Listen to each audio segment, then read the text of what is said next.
This is Cast of Wonders, the young adult fiction podcast featuring stories of the fantastic. Welcome, episode 541. I'm Catherine Inskip, your editor and host. Our story for today is Ashes and Buttercream by Melina Douglas, a Cast of Wonders original. Melina Douglas spins stories that fuse the fantastic and the real, blending history and fantasy to conjure distant eras and worlds. She was awarded Editor's Choice in the Hammond House International Literary Prize and was a finalist in the Four Palaces Fiction Anthology Contest. In 2022, she was longlisted for the Reflex Press Prize, the Bath Short Story Prize and the Dorothy Dunnett Society Short Story Award. Alongside multiple anthology publications, she is the author of Red Panda Warrior Jade Mountain and Tweets at Iridescent Words. This story is narrated by Yelena Crane. Yelena Crane is a Kharkiv-born and USA-based writer incorporating influences from both into her work. With an advanced degree in the sciences, she has followed her passions from mad scientist to science fiction writer. Her stories often explore the boundaries of technology, the complexities of human nature, and the consequences of our choices. Yelena has published in Daily Science Fiction, Nature Futures, Dark Matter Inc., Flame Tree and elsewhere. Follow her on Twitter at Ailintari and yelenacrane.com. There are some content warnings for this story, modern warfare and refugee trauma. And now, we've a tale to tell.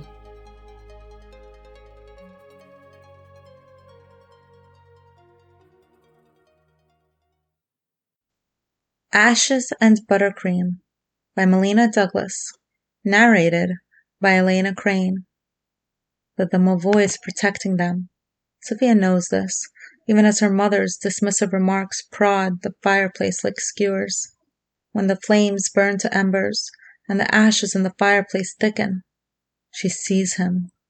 A miniature creature with short limbs and stubby toes, a round face and snub nose, a burnt texture to his skin. He smells like creme brulee. Just after the surface has been singed, she feeds him crumbs from her dinner, while he answers with tidbits of stories that don't quite make sense. Where Sophia sees blinking eyes and the flash of a grin, her mother sees flames and flakes of ash. She tells Sophia off for staring into the fire too long. Then she sighs into a kitchen chair, takes out her phone, and stares at the screen. In her mother's work, there are great glowing hurts. But no domovoys. Sophia has checked. Her mother stirs steaming pots and fills molds with dark delights in a chocolatry. They live in Lviv, where carved faces gaze from curved Art Nouveau archways and Baroque facades brush against classical columns. City of stone lions, violins, and chocolate. Their flat strains at the seams as a tide of relatives wash in. Sophia's world tilts as they slosh against the walls and flow through the room on a current of chatter, of shells exploding in Kharkiv, of sheltering in the metro beneath its glittering chandeliers, a Shabbat spent in the glare of unblinking lights. The men debate through a thickening haze of pipe smoke, and Sophia's aunt trades recipes with her mother, lilac lacquered nails brushing reams of yellowed paper. They read the movement of tanks like tea leaves, till Sophia's mother nudges her out of the room on the order to play elsewhere. Sophia plays with her cousins, a pair of brash boys in mismatched clothes, who seem to be constantly poking each other and sharing private jokes. She joins them in a game of tag, and they tear off down the hallways. Walls hung with paintings she has passed 100 times take on a new dimension as she whips past them, and the portraits seem to frown as they blur. But one of the boys pushes her too roughly, and she falls to the floor and erupts in hot tears. Sophia does not know how her parents can feed them all, yet her mother conjures crispy golden latkes, mushroom vareniki, cushioned jam-filled pampushki, and a livid borscht that courses through their bodies like lifeblood. She bakes chocolate-filled rugelach, plated challah bread, and lokshen kugel sweetened with soaked raisins. She fills the table, even as supplies vanish off the shelves and the queues for emergency rations grow longer. Yet despite her unusual abilities, she refuses to believe in magic. Air raid sirens shatter Sophia's reality as her family spills from the flat to the cellar of the building. Sophia peeks at the fireplace. The domovoi winks at her. Sophia's mother announces they are leaving. Her eyes gleam with the sadness of unshed tears. "But the domovoi will protect us," says Sophia. Her mother's lips tighten. "I wish that were true." On the eve of their departure, Sophia crouches before the fireplace. "Will you come with us?" she asks the domovoi. "I can slip you into my bag." Ashes float upwards as the domovoi shakes his head. "I am bound to the house, and it is here I'll remain. Who else will protect it until you come back?" "But you're the only one I can confide in." The domovoi's brows draw together. "I'm sorry. I cannot leave with you." Sophia slams her fist against the fireplace. "It's not fair." "I know. I wish things could be different." Sophia leans forward and rests her hands on her chin. "I'll come back as soon as I can." Until then, sadness dances in his eyes as the domovoi smiles. She wants to reach into the fireplace, scoop him up like a freshly baked cookie and squeeze him. Instead, she can only watch as he bows, belly swinging like a pendulum downwards, and steps behind a curtain aflame. Sophia and her parents, cousins, uncle, and aunt sweep out of the house in a great rushing tide. New sights flood her vision and take over her senses. On quiet nights, when she runs her hands along the metal ribs of the radiator in their crisp cream-walled house with no fireplace, Sophia imagines her domovoi dozing in cold ashes. He will have dwindled to a wisp with no crumbs to feed him, and their flat will be shadowy, waiting. Yet the months stretch like taffy, and still Sophia does not know when they will return. She attends a Polish school and is immersed in the murmured shush of sh, h, and sh sounds, till the words cease washing over her and begin to stick in her mind.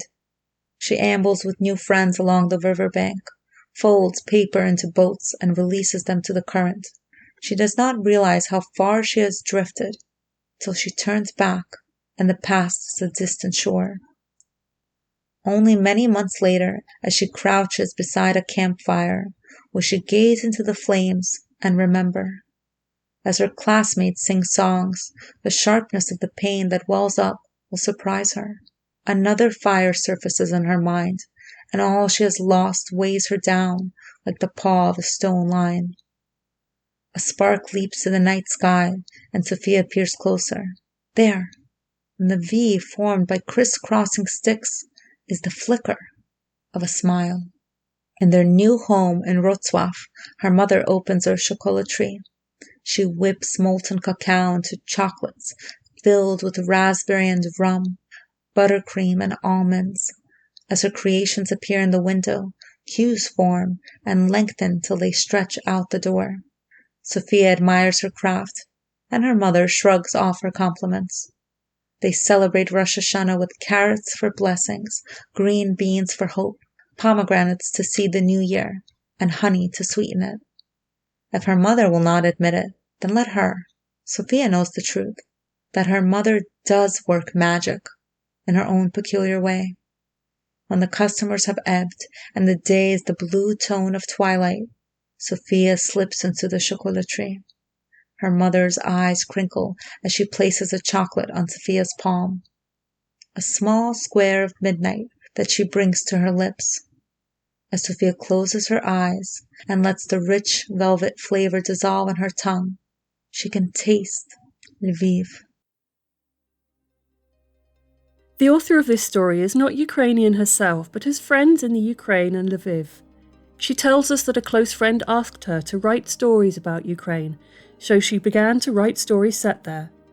This story is part of a series of interconnected pieces set in Ukraine and following characters from the Ukrainian diaspora. This story shows both the resilience and the fragility of childhood.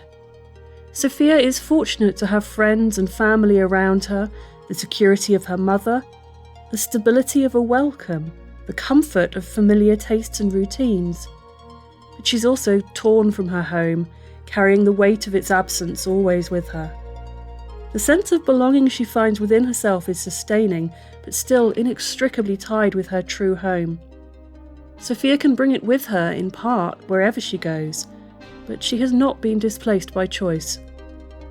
That fierce sense of connection can be a source of strength, an anchor.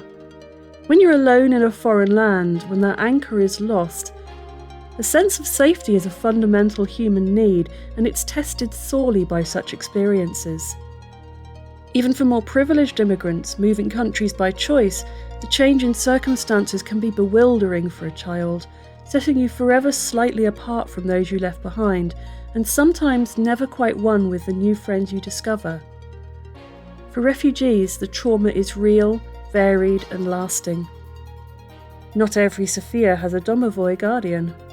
Out here in the real world, not every Sophia has the option to hold tight to those precious joys of home. Not every Sophia finds a refuge. Not every Sophia gets a childhood. Not every Sophia gets to live long enough to reach adulthood. Join us again soon. We love bringing you the best audio fiction week after week, but we can't do it without your support. Your donations pay our authors, our narrators, our servers and our staff. Please consider supporting us with a monthly donation through either PayPal or Patreon. You can also review us on Apple Podcasts, request us on Spotify, and consider the stories we publish for award consideration. There are lots of ways you can help. Join the discussion on the EA Forum, forum.escapeartist.net, or EA Discord. Visit on Twitter at Cast of Wonders. Come say hello.